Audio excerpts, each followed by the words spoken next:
des moments de cohésion avec les collègues où on se soutient, on se conseille sur les opérations. Peux-tu te présenter et nous parler de ton rôle au sein du pôle affaires européennes et internationales ?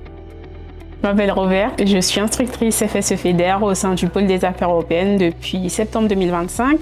Mon rôle, c'est d'instruire les demandes de subventions, vérifier qu'elles respectent la réglementation européenne et le programme, et aussi contrôler les demandes de paiement.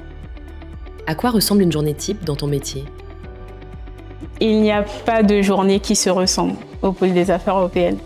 Donc, je peux être le matin en train d'instruire, vérifier l'éligibilité des dépenses d'un projet d'innovation.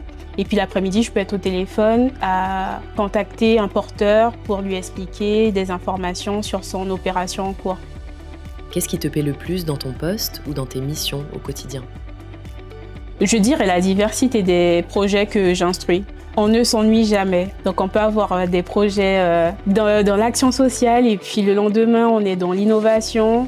On apprend tous les jours et c'est ça qui est le plus gratifiant dans ce poste, en fait, dans ces missions.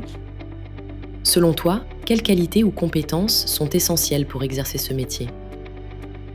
Je dirais premièrement la rigueur, parce qu'il en faut pour pouvoir analyser les opérations et leur éligibilité, ainsi que le respect de la réglementation européenne. Comment ton travail contribue-t-il concrètement à l'action de l'Europe en Guyane ? Je veille à ce que chaque euro investi bénéficie au territoire et à ses habitants. Qu'est-ce qui rend ton métier particulier ici, en Guyane, par rapport à ailleurs ?